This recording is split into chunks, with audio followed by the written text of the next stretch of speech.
Hello everyone, welcome to our YouTube channel. Let's prepare for JK SSB exams. आज हम करेंगे जो आपका सुपरवाइजर का एग्जाम है उसके लिए टॉपिक है आपका फूड एंड पर्सनल हाइजीनिक। तो पहले हम क्या करेंगे, फूड हाइजीनिक कवर करेंगे। फिर फूड हाइजीनिक में आपको हाइजीनिक का मतलब पता होना चाहिए क्या होता है। हाइजीनिक का मतलब होता है the rule of keeping yourself and things around you clean in order to prevent disease. क्या होता है इसमें, हमें खुद को और हमारे आगे पीछे के जो वातावरण होता है, माहौल होता है, सराउंडिंग होती है, उसको साफ रखना है ताकि कोई भी डिसीज़ जो है वो ना फैले, कोई भी बीमारी जो है हमें ना हो। नेक्स्ट, फूड हाइजीनिक क्या होता है। फूड हाइजीनिक क्या होता है, कंडीशन होती है जिसमें हम क्या करते हैं, सावधानी बरतते हैं। किसके लिए, ताकि जो हमारा फूड है वो क्या है, खराब ना हो, कंटेमिनेट ना हो। और ये जो मतलब जो हाइजीनी जो हम बरतते हैं या फिर जो सेफ्टी मेजर्स जो है हम लेते हैं वो कहाँ से लेके कहाँ तक लेते हैं, खेतों से लेकर जहाँ से प्रोड्यूस, मतलब जब आप पेस्टिसाइड वगैरह यूज़ करते हो ताकि आपकी फसल जो है वो ख़राब ना हो। फिर आप जब आपकी फसल उग जाती है फिर उसको स्टोर करना है। फिर ट्रांसपोर्टेशन में आपकी वो आपका जो भी अनाज हो वो ख़राब ना हो, जो खाने की चीज़ें वो ख़राब ना हो, फ्रूट्स वेजिटेबल्स वहाँ से लेके फिर बनते टाइम भी ना ख़राब हो, फिर कंज्यूम करते जब आप खाते हो उस टाइम भी वो ख़राब ना हो, तब तक की प्रोसेसिंग में। ठीक है, उसे उसे बोलते हैं फूड हाइजीन। प्रोडक्शन से लेके कंजप्शन तक, ठीक है, जहाँ पे बनती है वहाँ से लेके जब तक इंसान के इनटेक करने का टाइम होता है तब तक वो फूड जो है वो क्या होना चाहिए, ठीक होना चाहिए, साफ़ होना चाहिए, कंटेमिनेटेड नहीं होना चाहिए। देन अब ये बोलते हैं कि फूड जो है वो कभी भी कंटेमिनेट हो सकता है, कभी भी दूषित हो सकता है। ठीक है, जैसे हार्वेस्टिंग का बोला हुआ है, जब काटते हैं हम उसको, फिर जब प्रोसेसिंग होती है, फिर उसकी स्टोरेज की जाती है, फिर जब उसको बांटते हैं, गाड़ियों में हो सकता है, इनफैक्ट जब हम उसको बनाते हैं किचन में उस टाइम पे भी हो सकता है, मे बी किसी के हाथ साफ ना हो या फिर बर्तन साफ ना हो जो आप वहाँ पे यूज़ कर रहे हो, या फिर आपकी किचन साफ ना हो, तो वैसे में क्या होगा, आपका फूड जो होगा वो उसमें क्या हो जाएगा, वो दूषित हो जाएगा, जिससे बहुत सारी बीमारियां हो सकती हैं। फिर हमारे जो वर्ल्ड हेल्थ ऑर्गेनाइजेशन है उन्होंने क्या बोला है कि more than 200 known disease to be transmitted through food. वो बोलते हैं कि 200 से ज़्यादा बीमारियां भी कैसे होती हैं, हमारी सिर्फ फूड की वजह से होती हैं। ठीक है, जो आपकी फूड पॉइजनिंग होती है उसकी वजह से होती है। अब हम पढ़ेंगे ऑब्जेक्टिव्स क्या है फूड हाइजीन के, क्या उद्देश्य है, क्यों ज़रूरी है ये। फिर पहला क्या है, प्रिवेंट फूड बोर्न इलनेस। ठीक है, अब ये बोलते हैं कि to ensure food is safe and don't cause illness, मतलब फूड जो होगा, खाना जो होगा वो क्या है, खाने वाली चीज़ें जो हैं वो खाने लायक हो, सेफ हो, वो कोई भी बीमारी ना हो उससे, इसलिए ज़रूरी है। नेक्स्ट है maintain quality, preserve the nutritional value, taste and appearance of food by following proper hygienic practices. क्या है कि क्वालिटी जो है वो मेंटेन रहे, बनी रहे। कुछ भी जैसे फूड जो है, सब्जी होती हैं आपकी, फ्रूट्स होते हैं, वो जब सड़ जाते हैं, गल जाते हैं, जब आपका रॉ चिकन वगैरह हो गया, वो क्या होता है जब ख़राब हो जाता है तो उसकी क्वालिटी जो है वो डाउन हो जाती है या फिर बिल्कुल वो खाने लायक नहीं रहता। तो फूड की जो भी खाने वाली चीज़ें हैं उसकी क्वालिटी बनी रहे, इसीलिए फूड हाइजीन जो है वो ज़रूरी है। नेक्स्ट आपका है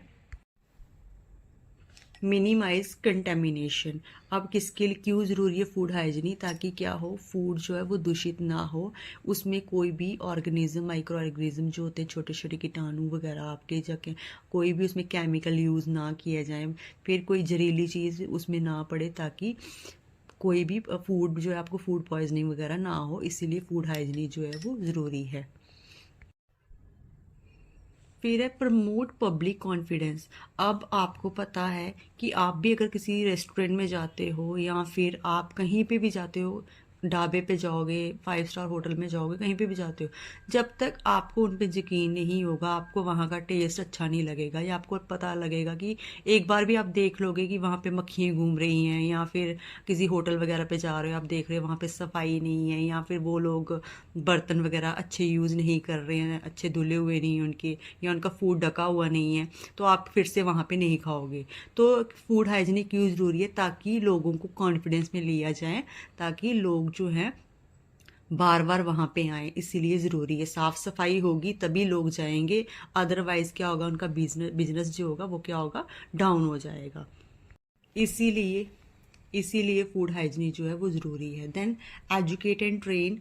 अभी क्या करना है, जो वो होते हैं फूड हैंडलर होते हैं या शेफ़ वगैरह होंगे हमारे, या फिर जो फूड पैक कर रहे हैं, उनको क्या करना है, ट्रेन करना है कि क्यों ज़रूरी है। अगर आप ऐसे हो कि आप मतलब आपने ग्लव्स वगैरह नहीं पहने हुए हैं, आप बिना कुछ हाथ को ऐसे ही नेक्ड हैंड्स अपने क्या कर रहे हो, कुछ भी खाने वाली चीज़ें जो है वो आप उसमें डाल रहे हो, यूज़ कर रहे हो, या हाथ का यूज़ कर रहे हो अच्छे से मिक्स करने में, तो उससे क्या हो जाएगा, जर्म्स वगैरह फैलेंगे, लोगों में बीमारियां फैलेंगी। तो उनको एजुकेट करना कि आपको कैसे हैंडल करना है, कैसे बनाना है फूड को, ठीक है। किसके लिए है, उनको जो शेफ़ होते हैं या फिर जो फूड हैंडलर बाकी जो होते हैं, ट्रांसपोर्टेशन वाले होते हैं, या फिर आपके ये होते हैं जो पैकेजिंग करते हैं, उनको एजुकेट करने के लिए फूड हाइजीन जो है वो ज़रूरी है। सिक्स्थ आपका आ जाता है implement goal manufacturing practices to enforce the practices that contribute to overall cleanliness and safety of the food production environment। ठीक है, इस किसके लिए है, ताकि जो भी मैन्युफैक्चर कर रहे हैं वो उनका क्या करना है, उन पे क्या करने हैं, इम्प्लीमेंट करना गोल, ठीक है। मैन्युफैक्चरिंग गोल जो है आपको इम्प्लीमेंट करने हैं, ताकि क्या हो, जैसे यूज़ क्लीन इक्विपमेंट्स, ठीक है। अब ये किसके लिए बनाया है कि जो रूल रेगुलेशन है, आपको फूड को कैसे हैंडल करना है, कैसे बनाना है, कैसे आपको स्टोर करके रखना है, कैसे आपको एक्सपायरी जो डेट हो जाती है वेजिटेबल्स की, फ्रूट्स की, या आपके जो ये होता है रॉ मीट वगैरह होता है, तो उसको क्या करना है, आपको डिस्कार्ड कर देना है। और जैसे ऑयल होगा आपका, उसकी डेट हो गई है तो वो यूज़ नहीं करना है, वो आप डिस्कार्ड करोगे, आप नहीं, मतलब डिस्कार्ड होता तो नहीं है बट वो बेचोगे नहीं, सेल नहीं करोगे, ठीक है। तो फिर जैसे बर्तन वगैरह है वो आप साफ़ यूज़ करोगे अपने रेस्टोरेंट वगैरह में। Then check the quality of fruits and vegetable.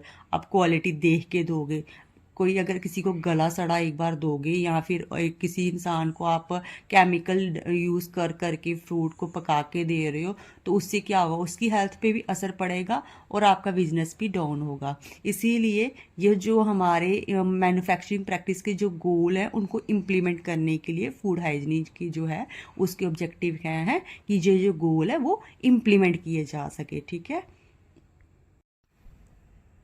Next अब हम पढ़ेंगे कि rules to control quality and safety of your food. अब आप कैसे अपने फूड की क्वालिटी बनाए रख सकते हैं, कैसे आप अपने फूड को सेफ रख सकते हैं, उसके लिए उसके क्या क्या रूल्स हैं वो हम पढ़ेंगे। पहला तो जो आपका किचन एरिया है उसको आपको साफ़ रखना है। जहाँ पे भी आप फूड जो है, आपका फूड स्टोरेज एरिया है, उसको भी आपको साफ़ सुथरा रखना है, ताकि वहाँ पे कोई भी बैक्टीरिया वगैरह जो है वो ना हो। Then wash hand thoroughly. आपको मतलब जब भी खाना बनाने लगना है या फिर आपको खाना है तो आपको क्या करना है, उसको हैंडल करना है, आपको पहले अपने हैंड जो है वो अच्छे से वॉश करने हैं। वो चाहे आप सैनिटाइज़र यूज़ करके करो, चाहे सोप वगैरह यूज़ करके करो, वो आपको करना है। Then keep cooked and raw food separate during the preparation and storage. जब आप फूड को प्रिपेयर कर रहे हो या फिर स्टोर कर रहे हो, जो आपका क्या होगा, पका हुआ खाना है और जो बिना पका हुआ खाना है उनको अलग अलग रखना है, क्योंकि पास में आपने वेजिटेबल्स वगैरह रखी है जो आपने बाहर से लेके आए हुए हो, दूसरी तरफ आपने क्या किया हुआ है कि बना हुआ खाना बिना ढके रखा है, तो क्या होंगे ऐसे, उसके बैक्टीरियाज उसमें जा सकते हैं, चांसेस हो सकते हैं, और जिससे क्या हो सकता है आपके घर में या फिर आपके जो कस्टमर हैं वो क्या बीमार पड़ सकते हैं। Then wash vegetable before make salad. अब आपको जब भी सैलड बनाना है, कुछ लोग सब्जी काट के क्या करते हैं उसको बनाते हैं, आपको सब्जी पहले क्या करनी है, धोनी है। चाहे आप वो सैलड के लिए यूज़ कर रहे हो, चाहे आप एज ए सब्जी उसको खाने के लिए यूज़ कर रहे हो, आपको पहले धोनी है फिर काटनी है उसको, ठीक है। ये थी आपका आज का टॉपिक था फूड हाइजीनिक का। इसके बाद कल हम करेंगे पर्सनल हाइजीनिक, फिर कुछ इन दोनों को मिक्स करके जो आपका इम्पोर्टेंट पॉइंट्स हैं या एक्ट्स हैं वो आपको पढ़ा दिए जाएंगे। तो आई होप आपको अच्छे से समझ आया हो। तो थैंक यू।